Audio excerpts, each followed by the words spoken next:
The news came to Jesus, please come fast.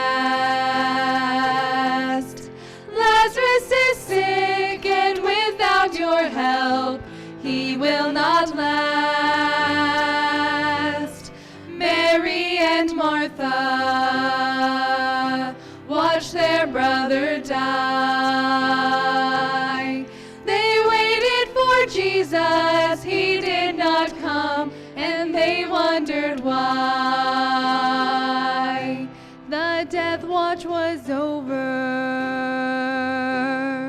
buried for days. Somebody said he'll soon be here, the Lord's on his way.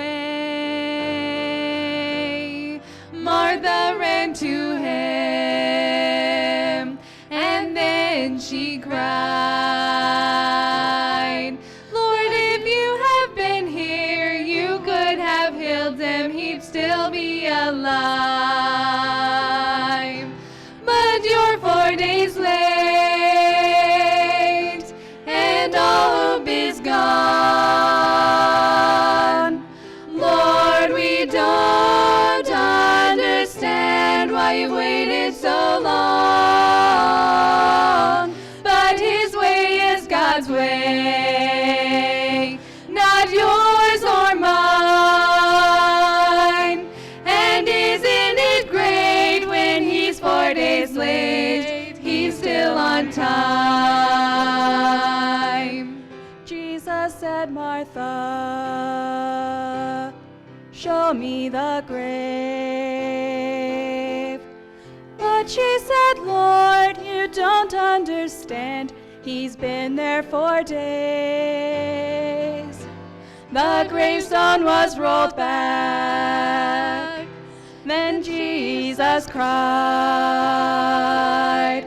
Lazarus, come forth. Then somebody said, he's alive.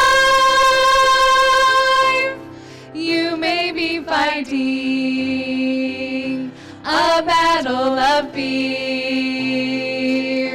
You've cried to the Lord, I need you now, but he has not appeared. Friend, don't be discouraged, 'cause he's still the same. He'll soon be here, he'll roll back the stone, and he'll call out your name. When he's 4 days late, and all hope is gone. Lord, we don't understand why you've waited so long, but his way is God's way, not yours or mine. And isn't it great when he's 4 days late, he's still on time. And isn't it great when he's 4 days late, he's still on time.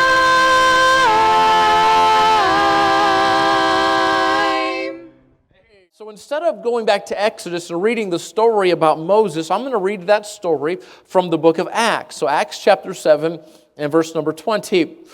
So we'll jump right in there, and Stephen, he's preaching this message, right? So we're going to jump right in the middle of his message. You know what that's like? It's kind of like when you nod off when the preacher's preaching, and you nod back on, and you're kind of like right in the middle of the message, and you don't really know where we were, and kind of, well, that's what we're doing here with Stephen. Okay, so right in the middle. Now, so verse number 20, Acts chapter 7, verse 20. In which time Moses was born, and was exceeding fair, and nourished up in his father's house 3 months. And when he was cast out, Pharaoh's daughter took him up and nourished him for her own son. And Moses was learned, some people may say learned, in all the wisdom of the Egyptians, and was mighty in words and in deeds. And when he was full 40 years old, it came into his heart to visit his brethren, the children of Israel. And seeing one of them suffer wrong, he defended him and avenged him that was oppressed and smote the Egyptian. This is an interesting verse here, verse 25. For he supposed his brethren would have understood how that God by his hand would deliver them. So at this point, Moses already understands that God's going to use him to deliver God's people out of Egypt. He just doesn't know how yet. So Moses is taking things into his own hand. He kills this Egyptian. The Bible says he smote the Egyptian and he kills this Egyptian.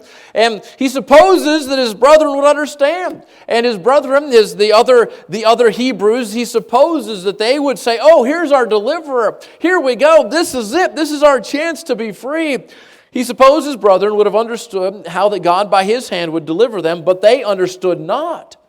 You remember the story? Moses, he kills the Egyptian one day because the Egyptian is beating, as a slave driver, beating one of the Hebrew people.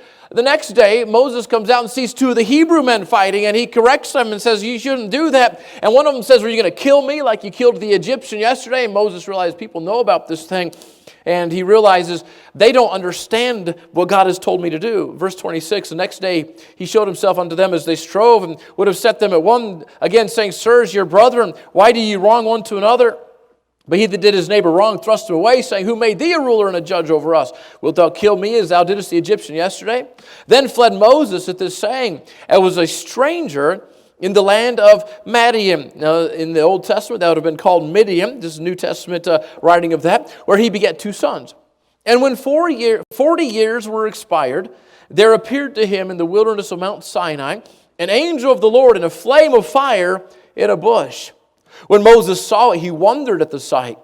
And as he drew near to behold it, the voice of the Lord came unto him, saying, I am the God of thy fathers, the God of Abraham, and the God of Isaac, and the God of Jacob. Then Moses trembled and durst not behold. I can't look, this is God. Verse 33, then said the Lord to him, put off thy shoes from off thy feet, for the place where thou standest is holy ground. I have seen the affliction of my people which is in Egypt, and I have heard their groaning, and am come down to deliver them, and now come, I will send thee into Egypt. So now he finally gets his chance to go and do what God told him to do. Now I want you to see the in between the story, and you get that from Hebrews chapter 11. So go to Hebrews chapter 11 if you would. That's a little bit towards the end of the Bible. And so Hebrews chapter 11, and we're going to pick up in verse number 22. Hebrews 11 is often called the Hall of Faith. You are familiar with Hall of Fames, maybe. Well, this is the Hall of Faith, and we've got a list of people that by faith obeyed God. And then we've got Moses right here in the middle of this. So Hebrews chapter 11, and we're going to start at verse number 22, several generations actually before Moses, but the person listed before Moses in this chapter 11 Hall of Faith. Did you find it? Hebrews chapter 11, and look at verse number 22. The Bible says this, by faith Joseph, when he died, made mention of the departing of the children of Israel, and gave commandment concerning his bones.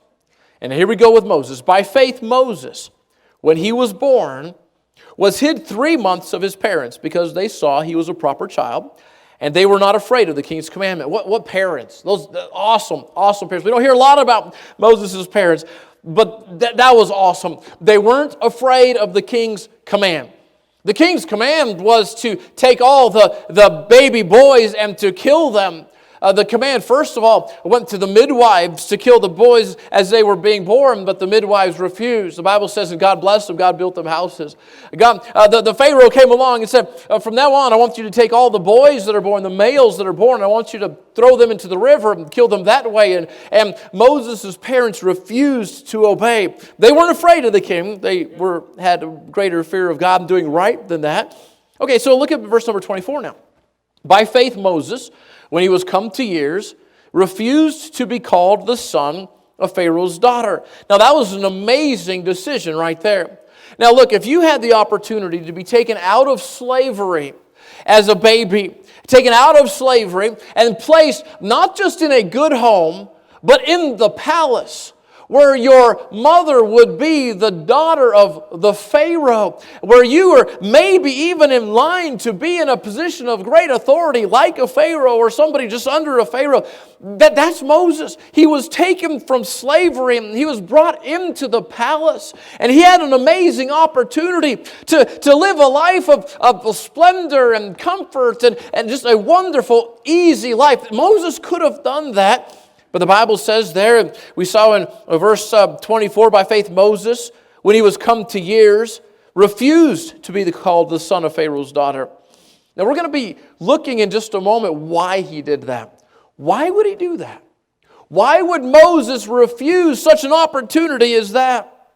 Choosing, verse 25, rather to suffer affliction with the people of God than to enjoy the pleasures of sin for a season. There's so many lessons in here. Sin only gives pleasure for a season if it ever gives pleasure at all. You've got to understand that. If you want to go into a life of sin, you've got to understand the pleasures that it promises. If it promises pleasures at all, and if there are any pleasures at all, those pleasures are only going to be for a short time. The Bible calls them a season. There will be a season when the pleasures of sin are gone, and the rewards of sin are gone, and now you're paying the consequences for sin. Just understand that. And Moses decided, I'm not going to enjoy the pleasures of sin for a season. I'm going to choose, here's what he chose. I'm going to choose to suffer affliction with God's people. God's people were slaves. God's people, some people think that maybe they were building pyramids or some type of tomb structures at the time. They were slaves. They were being mistreated. They were being misused. And Moses said, I'm going to join those people.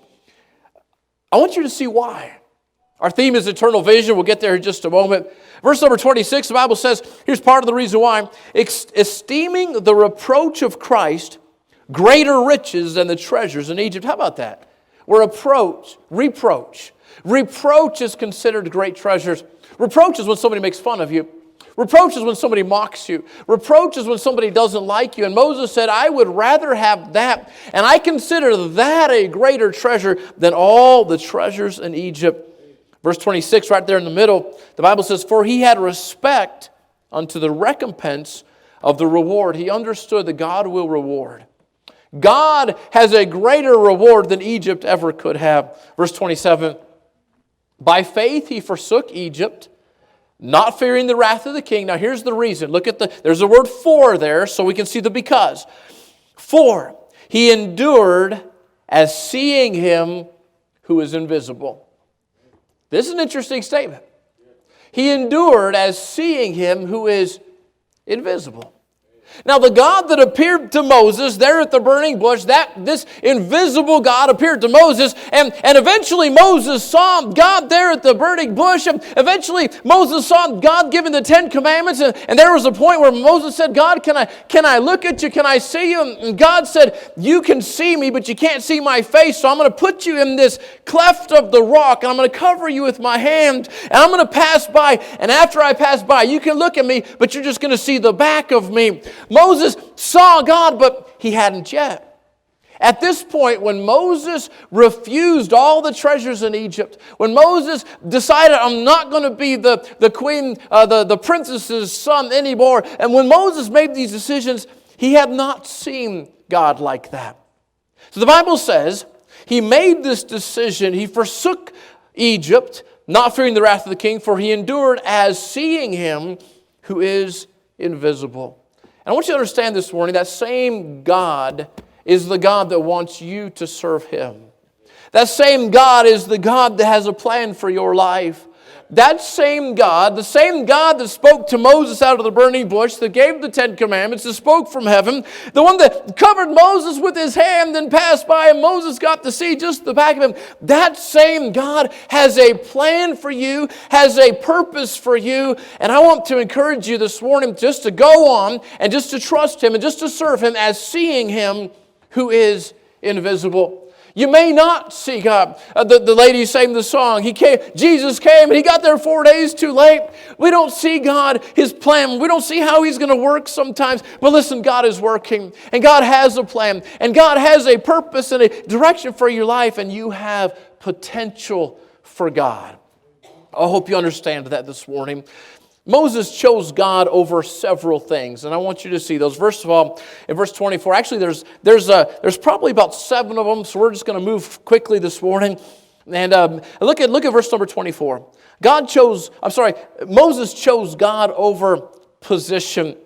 The Bible says, by faith Moses, when he was come to years, refused to be called the son of Pharaoh's daughter. He had an amazing opportunity to have an amazing position.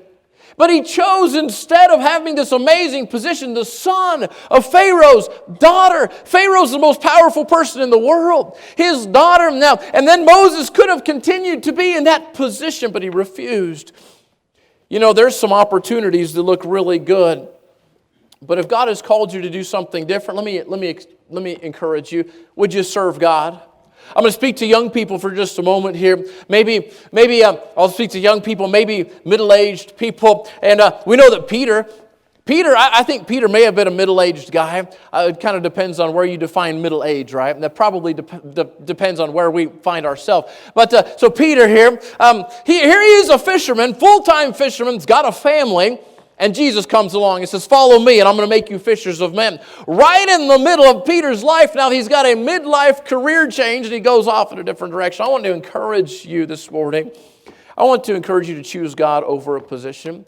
I don't know what positions you might be considering today. I don't know what positions you might be looking forward to into your future, but would you choose God? As a young person, I remember looking at the fast food industry and realizing some of my friends had taken positions as managers, and here I was called to preach, and I knew I was supposed to go to Bible college, but they were making a whole lot more money than I was. As a manager there, okay, I'm going back a long time here, but as a manager, back then they're making $30,000, $40,000 a year. And I remember thinking, that's a whole lot. And I remember going to Bible college, and I went there, and I got a third shift job loading trucks all night long, and I was making $8.50 an hour, and I thought that was really good at the time. But I thought back, and I thought, you know what? My friends are making a whole lot more money than I am, and they got it easier than I. You know, as a young person, that $30,000, $40,000 a year looks really tempting. Maybe $50,000 a year looks really tempting, or maybe even more than that. But let me tell you something, young person. God has a better offer for you. And I want to encourage you this morning to choose God over a position. I'm so thankful. We've got a lot of folks here this morning who've served our country and defended our freedom. And I am thankful for you. I have two groups that I often say are my heroes, and that is our veterans and that is our missionaries. And I will often say our veterans and our missionaries are heroes. But let me say this. You are our heroes. But let me say this, young person. If God has called you to serve Him full time, listen, don't settle for a different position. God calls some people to serve, and maybe God will lead somebody to serve in the military. That's an awesome thing, and I honor them, and I thank God for them this morning. But listen, young person, if God has called you to preach, you go ahead and be a preacher this morning. God's got a position for you. Don't settle for something different. Young lady, if God has called you to serve Him, God has got a better offer than any position this world can offer. This world can offer positions of management. This world can offer positions of authority. This world can offer positions where people look at you and say, ooh, or ah, or maybe both of them, ooh, ah. Maybe all of them at the same time. But listen, God's got a better offer for you. Don't choose a position instead of what God has for you. I'm thinking this morning, Miss Lori, I see you sitting here this morning, and Brother JR called me, and he asked our church to make a video for him. Brother JR started a church in Newnan, Georgia, 5 years ago. They're coming up on their 5th anniversary, and I'm so thankful that a young man like a JR Small would go out and he'd start a church and not settle for a position that this world would offer. And he's coming up on his 5th year anniversary just in the next week or so. A college degree can be a great thing, but it doesn't guarantee you a job after college. And the Bible specifically tells us not to sit under the counsel of the ungodly. And God can use you with or without a college degree. And there's some great Christian colleges where you can get a degree in serving God. So with all of that, listen, God's got a better offer for you this morning. I want to encourage you to choose God over position. The next thing I want you to encourage you this morning, verse 25, to choose God in spite of affliction. Choose God in spite of affliction. And Moses, in verse 25, the Bible says, choosing rather to suffer affliction with the people of God than to enjoy the pleasures of sin for a season. Moses chose to suffer affliction with the people of God. I mean, trying to stay away from affliction is part of what we do. It's part of self-preservation. I'm going to stay away. If there's people throwing rocks over there, I'm going to stay away from the people throwing rocks. I'm the kind of guy, if there's a big mob going on and protests going on, I'm not going to go right in the middle of that thing. Self-preservation, right? I don't want to get hurt. I'm scared about putting myself out in front of people because I don't want my feelings to get hurt. I don't like talking in front of people because somebody might look at me wrong, and I don't want my feelings to get hurt. Now, God's been working in my heart about that a bit, but God, I'm scared of those things. To on purpose choose affliction? I mean, to go into a room where I knew people were going to mock me and make fun of me for what I believed and just say what I believed, that would scare me. That's what Stephen was doing here. He was talking to this group of Jewish leaders, and he just walked in and he just shared the gospel with them. What a great example it is. But here's Moses. He chooses affliction. He chose that. He could have had an easy life, but he chose to suffer affliction with the people of God rather than enjoy the pleasures of sin for a season. Listen, you're going to be made fun of for being a Christian. It's going to happen. It's going to happen more and more as our culture gets worse and worse. It's going to continue to happen. You're going to be made fun of for being a Christian. Your way will be difficult when you're serving God. And you got to understand, we're in a battle between not good and evil, but God and evil. There is a battle going on, and you are in the middle of that. Why would we ever expect not to be persecuted? The Bible says, all they that will live godly in Christ Jesus shall suffer persecution. And as we get closer to the return of Christ, the persecution will increase. I don't understand what persecution is. Maybe some of you do. Maybe you've been in a situation where you've literally been persecuted for being a Christian. I haven't. I've been mocked. I've been mocked as a high school student, as a junior high student, for not talking like the other guys did, and they'd tell jokes sometimes, and I wouldn't get it. All right, because it was a dirty joke. I just didn't understand it. Sometimes I'd get mocked for that. I got made fun of. And things. I understand that part of it. That's still not being persecuted. I've never been persecuted. The Bible says, all they that live godly in Christ Jesus shall suffer persecution. Here's Moses. He chooses. He chooses to leave the palace and go live with his people and to be part of the Hebrew people, identify with the Hebrew people because they were the people of God. He chose to suffer affliction rather than enjoy the pleasures of sin. Some of us need to make that decision this morning.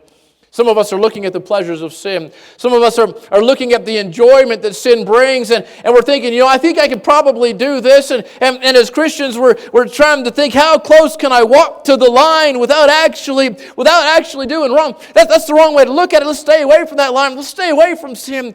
Some of us just need to make that decision. Maybe God's speaking to your heart right now, and maybe you've been considering sin. Maybe you've been considering going a direction you shouldn't go. Listen, it's just for a season, and then the joy, the fun is gone. The pleasure is gone. I want to encourage you. Sin's like an addiction. It always escalates. It can bring temporary pleasure, but the second time, you'll need more of it in order to get the same amount of pleasure. It's just like a drug. And the next time, you'll have to sin more and sin worse to get the same pleasure that you had before. I want to encourage you to choose God over the pleasures of sin. Young people, listen, you will never regret the fact that you decided to serve God instead of sinning. You'll never regret the fact that you decided to serve God instead of going the direction that leads to sin. That's what Moses said. Aren't you glad there's a Moses? Aren't you glad Moses made that decision? I mean, what would have happened? It would have been a whole different story if Moses would have said, I kind of like this pleasures of sin thing. I kind of like living in the palace. I'll be okay with the sin thing. God, no thank you. I'm going to choose it. I'm glad he didn't do that. Look at verse 26. Moses chose God in spite of reproach. He chose God in spite of affliction. He chose God over the pleasures of sin. He chose God in spite of reproach. Verse 26, esteeming the reproach of Christ greater riches than the treasures in Egypt. Moses valued the reproach of Christ. It wasn't just that he chose it as one of the options. Okay, so maybe this isn't a good option. Sin is not a great option. But okay, I'll choose the reproach of Christ. I guess that's the better of two evils, right? No, that's not what he did. The Bible says he valued it. I've told you the story how I watched silently on the UNM campus as a friend of mine went out and openly mocked a man that was trying to be a soul winner there at the time. And the man was carrying a cross and trying to pass out tracts, trying to share the gospel. And one of my friends, he went out, he was mocking this man. I remember cowering underneath one of the kind of an overhang where I didn't think anybody could see me watching as this whole thing was happening and thinking, oh, I wish I had the courage to stand for him. Moses did. Moses said, I choose that reproach. I still regret the fact that at that time I was a coward and I went back into the shadows. Now we need some young people that will identify with godly people. We need some Christians that will run to the side of their preacher and their Sunday school teacher. Some Christians that will run to the side of their fellow church members when hell attacks and just say, I'm going to stand with you. If nobody likes you because you're standing for right, that's okay, I'm with you. And they cannot like me too, but we'll be here together and we're going to stand together. I choose the reproach of Christ over the treasures of Egypt. You know, it's easy to criticize maybe your preacher, your Sunday school teacher, Christian leaders when they don't do everything just the way you would have done it. But don't forget, they're fighting some spiritual battles. And they're probably almost constantly being criticized by somebody else. Let me encourage you as a Christian. Let me encourage you to run to the side of that person in authority. Young people, teenagers, listen. Listen, it's easy to criticize our parents. It's easy to look at our parents and say, come on, don't you understand? Were you ever even a kid? Right? Do you even understand what I'm going through? And it's easy to criticize them. I want you to understand, there are pressures. Young people, listen, your parents are facing pressures that you don't even understand. They're fighting battles that you don't even understand. And I want to encourage you to be the young person that says, I choose the reproach of Christ. I will stand with my parents. I don't care if my friends make fun of me for that. I don't care if people on the internet or people on whatever it is, Facebook or social media. Don't do TikTok. That's just wicked. Stay away from that. Parents, if your kids are on TikTok, you need to get rid of TikTok, okay? Other things like that. There's so much sin comes in through that. But listen, as a young person, I would choose, I'm going to stand with my parents. I know sometimes we get made fun of for that. So I used to get made fun of for that. I'd be called did they use the word fuddy-duddy when I was a kid? I think that was already old, right? Whenever I was a kid. I got made fun of for that. I remember opening up my lunchbox, and my mom packed a healthy lunch for me, right? Celery stick or, carrots and stuff like that. And the kids at the table, I'm in high school, all right? Junior in high school. And I remember one of the kids like, did Mr. Rogers pack your... No, it wasn't that. It was like, is your mom married to Mr. Rogers, right? Packing my lunch. I got made fun of for that. But you know what? I'm so glad for godly parents. As a kid, as a young person, we want to distance ourselves from our parents. But let me tell you, choose the reproach of Christ. That's God's plan. You choose that. Choose to stand with your pastor. Choose to stand with your Sunday school teacher. Choose to stand with those who are taking a stand for Christ. We need some Christians that will take the Word of God with them to work and to school and to say, I'm with Him.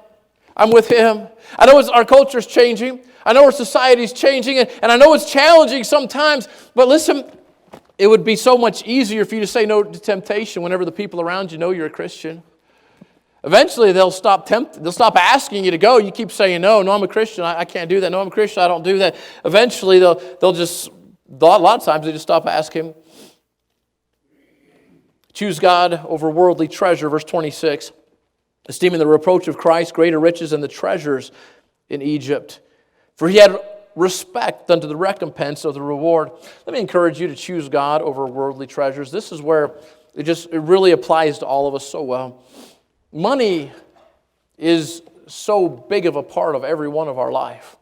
Money is how we put gas in our cars. A lot of money is how we put gas in our cars. Money is how we pay the bills. Money is how we buy food. So when we're looking at these worldly treasures, Moses valued the reproach of Christ over all the treasures in Egypt. You know, the world offers some pretty amazing things.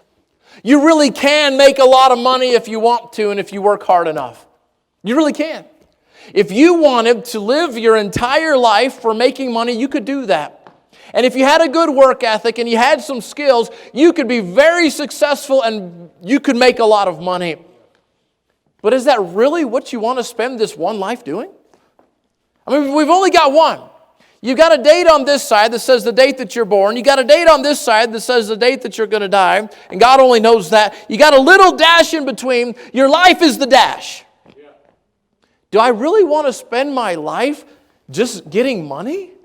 I preached in Espanola last week. What a blessing that was. And Sunday school is Sunday morning and Sunday night. I preached this topic all day long, just trying to help the people up there to understand what a great honor it is to be able to invest in the kingdom of God. I'd rather spend my life that way. Oh, I want to. And that's what Moses said. He said, listen, I choose God over worldly treasures. You can be super famous if you want to. If you get the right breaks. Breaks are a really big thing in being famous. You want to be a movie star, you got to get the right breaks. You want to be a super famous athlete. The first break you got to get is being born with the right DNA, right? The right DNA. You got to have the right build, and most of us probably couldn't do that. But if you're super famous or you're super wealthy, you'll never be as happy as you will be serving God. I hope you understand that. Everyone in the will of God likes it. Let me encourage you this morning. Choose God over worldly treasures. You say, I don't know if I can do that. Look what Moses did. The treasures of Egypt. And he said, I choose the reproach of Christ over the treasures of Egypt. I still want to encourage you, choose God over worldly treasures. Look at verse 26. Choose God because of the rewards that God offers. That's the end of 26. For he had respect unto the recompense of the reward. Moses understood that he would be compensated for obeying God. This is a big deal. He understood he would be compensated. The word paid may be the closest way to that. I'm going to give you two verses. I'm just going to read them, but I want you to listen. You can jot them down if you want to. Romans 8:18, the Bible says this. For I reckon, that's not just like a Texan word saying, I think so. All right? I reckon. Yeah, so that's not what it's talking about. This is an accounting term. I am counting this. I reckon that the sufferings of this present time are not worthy to be compared with the glory which shall be revealed in us. If you wanted to take it to a bank, and they could reckon it for you, count it up, and they could see, and they look at two things. They look at the sufferings of this present time, or the glory which shall be revealed. And if you took it to the bank, the spiritual bank, you'd say, the glory that shall be revealed is going to be so much more valuable every time. I reckon the sufferings of this present time are not worthy to be compared with the glory which shall be revealed in us. 2 Corinthians 4:17, the Bible says this, for our light affliction, which is but for a moment, worketh for us a far more exceeding and eternal weight of glory. Light affliction, just for a moment, just a little time during this life, but then you've got the eternal weight of glory. God always pays better than this world. How many of you have seen you read the book, The Pilgrim's Progress? Have you ever read that book? If you haven't read that book, you need to read that book. They've made a couple of video adaptations of it. A couple of them are actually pretty good. In one scene, the main character, his name is Christian, and he comes face to face with this huge enemy named Apollyon. And Apollyon offers him wages, and he says, listen, instead of working for who you're working for, I will offer you wages instead. Now, Apollyon represented the devil. And Apollyon says, I will offer you better wages. And the star of this story, the main character of the story, his name is Christian. And he says to Apollyon, he says, I've been working for you all my life, and I have learned that the only wages you pay is death. The Bible says the wages of sin is death.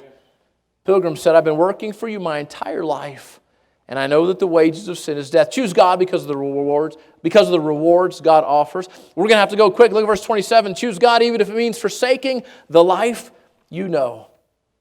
Even if it means forsaking the life you know. Verse 27, by faith he forsook Egypt, not fearing the wrath of the king. He forsook it. All he knew was Egypt. He grew up in Egypt. He grew up in the palace of Egypt. He was trained in Egypt. He knew Egyptian. That was the life he knew, and Moses forsook Egypt. Moses turned his back on everything that was familiar to him. Now, I'm not saying that you ought to leave home just because you feel like leaving home. I'm saying that when God calls you, you say, God, I will do whatever you want me to do, no matter what it means I have to leave. Let me encourage you just to say yes to God. Choose God, even if it means forsaking the life that you know. Moses went back to his people, but they didn't feel like his people. He'd been raised in the palace of Egypt. He knew everything he needed to know to be successful in Egypt. But this was a whole new thing. He was more comfortable where he was than where God wanted him. Have you ever felt that way? You ever felt, I am so much more comfortable, God, if you just leave me alone? I just like to kind of just stay like I did. I just want to keep things like they are right now. God, just don't call me. Don't ask me to serve. Now, I understand that the riches of God is so much greater. Oh, I hope you understand this. Serving God is so much better than doing anything for yourself. But whenever we're here, we're comfortable. God, I'm comfortable here, and I don't know that I want to try something different. How many of you like trying something different? A lot of us do. Okay, some of you do. You're like the Mavericks, right? I'm going to do it. I don't. Go to a different restaurant. It's like, I'd rather go to the same restaurant and order the same thing that I ordered last time because I know it was good. Right? If I go to a new restaurant and order something different, what if it's not good? I don't know. I don't like change. I don't even like time change. How many of you like time change? I don't. Some of you do. Okay, I like getting up, losing an hour of sleep. I still have nightmares about going to Bible college. That was 30 years ago. And every once in a while, I wake up and just, that was scary. See, it was foreign to me. Now, Bible college turned out to be the greatest time in my life. God worked in my life. But I was so scared. It was foreign to me. I never dressed up for church. I never wore a suit and tie. The only time I wore a suit and tie ever in my life was to a funeral, my grandpa's funeral when I was 14. Other than that, I hadn't. Bible college, you had to wear them every day. And it was like, I'm scared to death. I don't need to go. If I needed to dress up, I wore a T-shirt with buttons on it. All right, that was dress up. When I left for Bible college, my parents bought me 5 dress shirts, 3 dress pants, a herringbone sports coat. Do you even know what herringbone is? It's got lots of little lines in it, different angles in it. All right, and the sports coat was gray with pinkish, purplish lines running through it. All right, so I had 3 pairs of pants, 5 dress shirts, 5 dress-up shirts. I never had really those before, and I had 1 tie, and it was black. You know why? Because black goes with everything. So it would have matched everything, and that's how I went to Bible college. I was scared to death. I was scared. I had nightmares before going to Bible college, walking in the chapel and being in the wrong outfit, or not wearing the right tie, or not wearing a tie, or getting expelled from. I was just so scared. My roommates felt sorry for me and gave me some of their old stuff. Right here, hey brother, here's a tie for you. Why don't you use this? One of my roommates, they had gone to a Savers like we have in town, a consignment type shop, and they bought some clothes, and they got those. They gave me their old ones. That just shows you how old those clothes were. When they bought consignment clothes and gave me the ones they weren't wearing anymore. So they gave me those clothes, and so I had some different clothes to wear. Somebody gave me a pair of shoes. I was a junior in Bible college, and I had the pair of shoes that one of my friends had given me. I think I'd used this illustration recently. They're like deck shoes, kind of like the suede leather kind of shoes, and they weren't shiny. And I happened to be on staff that year as a student and staff at the same time. This was an awkward position. And I was walking out of a staff meeting, and the vice president of the Bible college stops me and says, we're trying to have a more sophisticated look, more dressed up look than what you're conveying with those shoes that you're wearing. And you probably need to get some shoes that you can put a shine on, right? And I didn't know. Scared me to death. And he was right. I was looking casual. They're trying to go for more business, but I didn't know any better. One of the big lessons I've learned is that in order to serve God, you need to step way out of your comfort zone. Let me encourage you to do that. Let me encourage you to be willing to do that. You need to be willing to leave the familiar surroundings if you want to do something great for God. No, that scares us. Now, I'm not saying you have to leave. I'm just saying you need to be willing. You just need to be willing to do what God says to do. You'll need to get to a place in your life where the only one you can turn to is God. And then that's when God comes through. One of my Bible college professors said it this way. When you've reached a certain level of maturity, I was probably a freshman in Bible college, 18 years old. You've reached a certain level of maturity when a prayer to heaven means more than a phone call home. That was a big statement in my life. Because there's a time in my life when I just needed to call home. I remember calling home just crying. This is not like I thought it was going to be. Right? I'm 18 years old. I hope none of my friends are watching right down the hallway. I heard this statement. When God wants to do the amazing, He starts with the difficult. But when He wants to do the miraculous, He starts with the impossible. Let me encourage you to choose God even if it means forsaking the life you know. Choose God even if others get upset with you and their negative consequences. So Moses didn't fear the wrath of the king. I imagine he lost some friends. I wonder if some of Moses' family would have been upset with his decision. Okay, so let me give you some context. Maybe an uncle or an aunt or a cousin pulled him aside and told him he's just throwing away all his potential and hard work. You say, in Moses' case, no, I doubt it. But in your case, that's probably going to happen. If you decide I'm going to live my life for God, there may be some friends that say, you're wasting your life. I had a friend told me, Dave, don't go to Bible college. You're going to change. You're going to change. You're not going to be the same person. You're not going to be any fun anymore. And then I went to Bible college and I changed.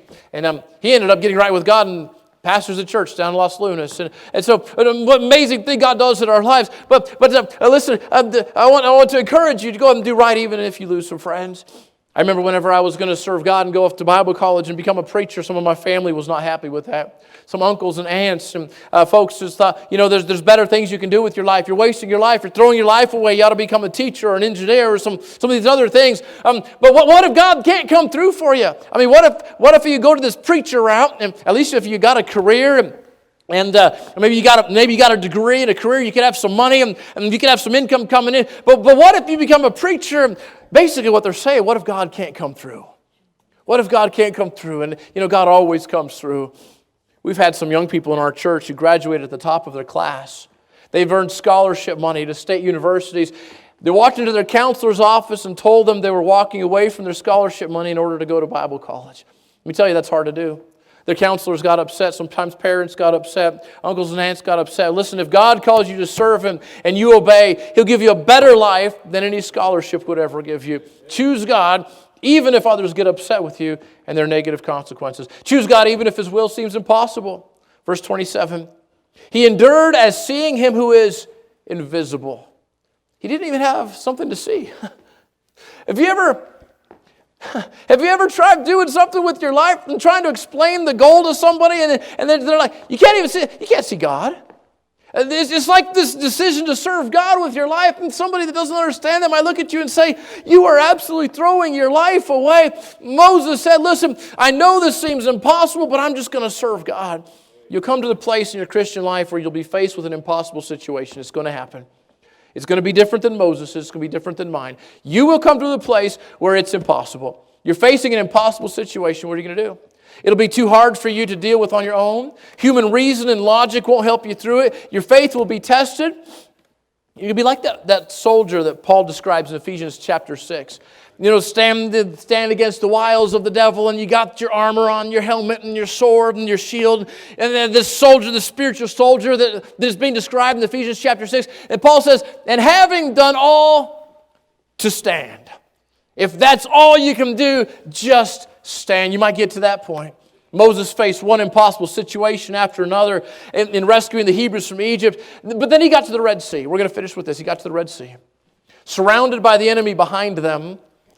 Cliff walls on the side of them. I've seen a picture of where people believe this happened. There's a big beach, and there's the Red Sea there, and there's walls, just huge canyon walls closing in on both sides. The Egyptians were behind them. He was responsible for leading more than 1 million people to safety. They've got a sea on one side, cliffs on the other side, a raging Egyptian army coming in from behind them. What's he going to do? A lot of people would have quit under those circumstances. A lot of people would have said, God, why'd you ask me to do this? I didn't even want the job. But Moses endured as seeing Him who's invisible. He continued to faithfully obey God's calling on his life. And here's why. Because he knew God. Do you know God? I mean, not just do you know who He is, but do you know Him? He'd never seen God, but he knew God.